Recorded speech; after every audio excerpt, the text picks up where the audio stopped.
Hello friends, मैं हूं आपके सामने गौरव मिगलानी। हम पढ़ रहे हैं 12th क्लास की बिजनेस स्टडीज। जो हमारा चैप्टर कंटिन्यू चल रहा है वो है मार्केटिंग एंड मार्केटिंग मिक्स का। इस चैप्टर के कौन कौन से टॉपिक कवर हो चुके हैं वो आपको इसी वीडियो के डिस्क्रिप्शन बॉक्स में दिए हुए हैं। तो आइए अब हम स्टार्ट करने जा रहे हैं हमारा next topic, that is product, उत्पाद। मार्केटिंग की जो भी एक्टिविटीज होती हैं वो सारी एक्टिविटीज बेसिकली एक प्रोडक्ट को लेकर ही होती है, क्योंकि मार्केटिंग हमने रियलिटी में किस चीज का करना होता है, प्रोडक्ट का। हम रियलिटी में अपने प्रोडक्ट को सेल करना चाहते हैं, क्योंकि प्रोडक्ट बिकेगा तो हम प्रॉफिट अर्न करेंगे, सेल इंक्रीज होती रहती है, कंपनी लंबे समय तक चलती रहती है, ग्रोथ के चांसेस बहुत मिल जाते हैं। तो मार्केटिंग एक्टिविटीज बेसिकली किससे रिलेटेड होती हैं? प्रोडक्ट से रिलेटेड ही होती हैं। तो मार्केटिंग मिक्स का सबसे इंपॉर्टेंट टॉपिक है, हमको स्टडी करना है प्रोडक्ट के बारे में। प्रोडक्ट रियलिटी में होता क्या है? जर्नली सेंस में जब भी हम एक प्रोडक्ट की बात करते हैं तो हमारा मीनिंग होता है उसका फिजिकल एग्जिस्टेंस है, मतलब उस प्रोडक्ट का हमको देख पाना और उसको छू पाना। मतलब हम रियलिटी में जर्नल मीनिंग के अंदर, जर्नल लाइफ में प्रोडक्ट का जो मीनिंग लेते हैं उसके फिजिकल एग्जिस्टेंस लेते हैं। मतलब एक ऐसी physical thing like mobile, TV, bike, साबुन, बुक, ये ऐसी वस्तुओं के एग्जाम्पल हैं जिसको हम देख भी सकते हैं, छू भी सकते हैं। पर हम पढ़ रहे हैं 12th क्लास की बिजनेस स्टडीज। अब हमको जर्नली लाइफ से थोड़ा और ऊपर उठकर सोचना है मार्केटिंग के बिहाफ पर। मार्केटिंग के बिहाफ पर प्रोडक्ट का मतलब है everything which satisfy the need of a buyer. हर वो वस्तु, हर वो प्रोडक्ट जो एक कस्टमर की, एक बायर की संतुष्टि करता है, उसकी इच्छा को संतुष्ट करता है, उसकी आवश्यकता को संतुष्ट करता है, दैट इज प्रोडक्ट। मतलब मार्केटिंग के बिहाफ पर प्रोडक्ट का क्या मतलब है? एवरीथिंग, हर वो वस्तु जो सेटिस्फाई करती है किसको? बायर की नीड को। हर वो वस्तु क्या कहलाएगी? प्रोडक्ट कहलाएगी। तो मार्केटिंग के बिहाफ पर प्रोडक्ट का मीनिंग रियलिटी में फिजिकल गुड्स तो है ही है, सर्विसेज भी है। गुड्स के अंदर मतलब मोबाइल, टीवी, बाइक, साबुन, बुक, ये हुई गुड्स का एग्जांपल। सर्विसेज के अंदर क्या आएगा? बैंकिंग की सर्विसेज लेते हैं हम, इंश्योरेंस सेक्टर से हम सर्विसेज लेते हैं। इसी तरह से काफी सारी और भी सर्विसेज होती हैं। जैसे आप सिनेमा में गए, पैसे भरे, मूवी देखकर आ गए। ट्रांसपोर्ट की सर्विसेज, आप एक शहर से दूसरे शहर में ट्रेवल करते हो ट्रांसपोर्ट की हेल्प से, रोडवेज की हेल्प से, दैट इज सर्विस। इस सर्विस को लेने से भी हमें क्या मिलती है? सेटिस्फेक्शन मिलती है। प्लस मार्केटिंग के अंदर गुड्स और सर्विसेज की तो बात कर ही रहे हैं, ओपिनियंस और इंफॉर्मेशन की भी बात कर रहे हैं। फॉर एग्जांपल, आपने किसी पर्सन से ओपिनियन ली, उस ओपिनियन से आपको सेटिस्फेक्शन मिलता है, that is also a product. आपको किसी पर्सन ने इंफॉर्मेशन दी कि आपको इस सड़क से जाना चाहिए, नहीं जाना चाहिए, ये केस लड़ना है या नहीं लड़ना है, मेरी ओपिनियन में आपको इस व्यक्ति के खिलाफ केस कर देना चाहिए। तो हर वो ओपिनियन, हर वो इंफॉर्मेशन जो आपको सेटिस्फाई करती है, that's also a example of marketing. Yes, मैं आपको फिर से बता रहा हूं, जर्नली लाइफ में हम प्रोडक्ट का मीनिंग क्या लेके चलते हैं? ऐसी चीजें जिनको हम देख भी सकते हैं और छू भी सकते हैं। हमको लगता है कि वही प्रोडक्ट होता है, पर नहीं। मार्केटिंग के बिहाफ पर हर वो वस्तु जो एक बायर की नीड को सेटिस्फाई करती है, प्रोडक्ट है। अब इस प्रोडक्ट के अंदर गुड्स, सर्विसेज, ओपिनियन, इंफॉर्मेशन सब कुछ आ रहा है। तो anything that can be of value to the buyer, buyer, हर वो वस्तु जो बायर के वैल्यू की है, जिसकी वैल्यू खरीदने वालों को है, can be termed as a product. उसको हम क्या कहेंगे? प्रोडक्ट कहेंगे। The product can be known as bundle of utilities. एक प्रोडक्ट के अंदर काफी सारी उपयोगिताएं होती हैं। हो सकता है कि वो प्रोडक्ट आपको किसी अलग तरीके से सेटिस्फाई करता हो, किसी और पर्सन को और किसी तरीके से सेटिस्फाई करता हो, और किसी पर्सन की और किसी आवश्यकता को पूरा करता हो।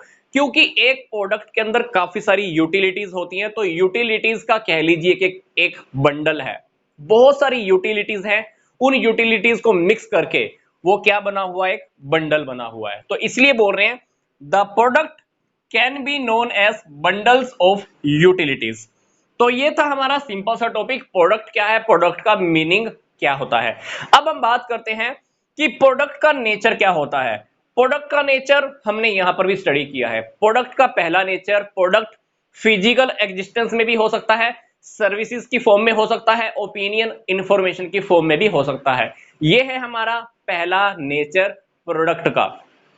दूसरा नेचर है कि बायर कभी भी प्रोडक्ट परचेज नहीं करता है। बायर क्या परचेज करता है, उससे मिलने वाली कंटेंटमेंट को, उससे मिलने वाली संतुष्टि को। आप जरा सोचकर देखिए, हम किसी भी प्रोडक्ट को रियलिटी में खरीदते क्यों हैं? उसकी शेप को देखकर, उसके कलर को देखकर बेशक से खरीदते हो, पर हम रियलिटी में उस प्रोडक्ट को खरीदते हैं, अगली बार खरीदते हैं, अगली बार खरीदते हैं। क्यों खरीदते हैं? क्योंकि हमको उस प्रोडक्ट को यूज करने से हमको संतुष्टि मिल रही है। तो हमने रियलिटी में क्या खरीदा? संतुष्टि खरीदी, सेटिस्फैक्शन खरीदी। एक बात मैं आपको और अच्छे से समझा देता हूं। We never buys a product. हम कभी भी प्रोडक्ट नहीं खरीदते हैं। We purchase the quality that's hidden in that product. हम क्या खरीदते हैं? उसकी क्वालिटी को, जो उस प्रोडक्ट के अंदर छिपी हुई होती है। मैं फिर से लाइन रिपीट कर रहा हूं, we never buys a product, we buys the quality that's hidden in that product. हम क्या खरीदते हैं? उस प्रोडक्ट के अंदर छिपी हुई उसकी क्वालिटी को। हम क्वालिटी की वजह से ही उस प्रोडक्ट को खरीदते हैं, उसके पैसे पे करते हैं। तो ये प्रोडक्ट की दूसरी नेचर है कि बायर उस प्रोडक्ट को क्यों खरीदता है? क्योंकि उसको उससे संतुष्टि मिलती है। तीसरा नेचर प्रोडक्ट का क्या है? अगर हम बायर के पॉइंट ऑफ व्यू से खरीदें, कस्टमर के पॉइंट ऑफ व्यू से अगर हम सोचें, तो प्रोडक्ट का क्या मीनिंग है? He gets from the seller.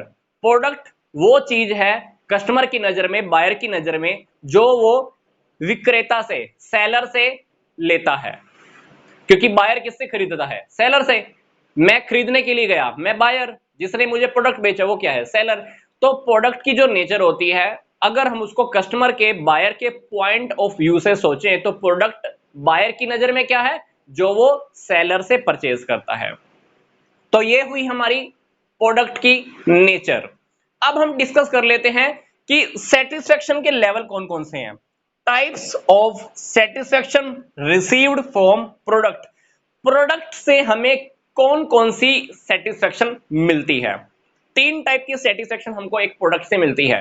पहला है फंक्शनल सेटिस्फेक्शन। फंक्शनल सेटिस्फेक्शन को हम बोलते हैं कार्यात्मक, कार्यात्मक संतुष्टि। फॉर एग्जाम्पल, हमने एक एयर कंडीशनर खरीदा या कूलर खरीदा। कूलर जब भी चलेगा, एयर कंडीशनर जब भी चलेगा, हमको बहुत ठंडी हवा देने वाला है और हम उसको अच्छे से यूटिलाइज कर सकते हैं उसकी क्वालिटी की वजह से। तो कूलर का चलना, एयर कंडीशनर का चलना, ठंडी हवा देना, तो ये फंक्शनल सेटिस्फेक्शन है, क्योंकि हमने खरीदा इसलिए था। एयर कंडीशनर चलेगा और हमको ठंडी हवा देने वाला है, दैट इज फंक्शनल सेटिस्फेक्शन। दूसरा सेटिस्फेक्शन साइकोलॉजिकल सेटिस्फेक्शन, मतलब मनोवैज्ञानिक संतुष्टि।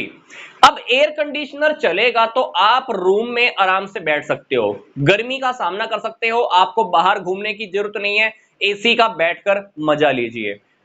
टेम्परेचर लो हो जाएगा, आप रूम में बैठकर आराम से कोई भी काम कर सकते हो, क्योंकि उस कूलर ने, उस एयर कंडीशनर ने आपके रूम को, आपकी जगह को ठंडा कर दिया है। तो इससे हमारे मन को संतुष्टि मिलने वाली है कि मैंने एक रियलिटी में एक अच्छा प्रोडक्ट खरीदा है, जिस पर्पस के लिए खरीदा था वो मेरे मन को संतुष्ट कर रहा है, मेरे मन को शांति मिल रही है। क्योंकि एयर कंडीशनर नहीं है, कूलर नहीं है, तो गर्मी होती है, तो क्या हमारा मन भी शांत नहीं रहता है। तो किसी भी प्रोडक्ट को हम इसलिए भी खरीदते हैं क्योंकि हमको उससे मन को संतुष्टि मिलती है। तो दूसरा हुआ साइकोलॉजिकल सेटिस्फेक्शन। तीसरा सेटिस्फेक्शन है अपना सोशल सेटिस्फेक्शन। सोशल सेटिस्फेक्शन का मतलब है कि एक ग्रुप से वाहवाही लूटनी। हमारे मेहमान घर पर आए और उन्होंने एयर कंडीशनर को देखकर बोला कि वाह, आपके घर में तो एसी लगा हुआ है, कूलर लगा हुआ है। तो हमको एक सोशल, समाज से भी संतुष्टि मिलती है, क्योंकि समाज के अंदर हमारा एक नाम होता है। क्योंकि एयर कंडीशनर बहुत कम घरों के अंदर मिलता है, कूलर तो हो सकता है कि जनरली आपको सभी घरों में मिल भी जाए, फिर भी एयर कंडीशनर बहुत कम घरों में पाया जाता है। तो इससे क्या होता है, हमारा समाज में प्रतिष्ठा बढ़ती है, समाज में हमारा नाम होता है कि देखो इस घर में भी एयर कंडीशनर लगा हुआ है। तो डेफिनेटली एक प्रोडक्ट को जब भी हम खरीदते हैं तो हमको तीन प्रकार की सेटिस्फेक्शन मिलती है। पहली सेटिस्फेक्शन फंक्शनल, जिस काम के लिए लिया है, ठंडी हवा देने के लिए, वो पूरा कर रहा है। साइकोलॉजिकल, मन की शांति के लिए। सोशल, समाज में हमारी प्रतिष्ठा को बढ़ाने के लिए। तो इस टॉपिक को मैं एक बार फिर से कंक्लूड कर रहा हूं। प्रोडक्ट क्या होता है? जर्नली सेंस में हम एक फिजिकल गुड्स को ही प्रोडक्ट लेते हैं, पर प्रोडक्ट के अंदर रियलिटी में प्रोडक्ट की गुड्स, सर्विसेज, ओपिनियन, इंफॉर्मेशन सारी बातें आती हैं। प्रोडक्ट क्या है? जिससे एक बायर को सेटिस्फेक्शन मिलती है। हर वो वस्तु जो एक पर्सन को सेटिस्फाई करती है, दैट इज ए प्रोडक्ट। फिर हमने पढ़ा नेचर क्या है। नेचर हमने 3 छोटे छोटे टॉपिक डिस्कस किए और 3 प्रकार की हमने सेटिस्फेक्शन को यहां पर डिस्कस किया है। तो इस चैप्टर को हम अब नेक्स्ट वीडियो में कंटिन्यू करते हैं। मिलते हैं जल्दी से नेक्स्ट वीडियो में।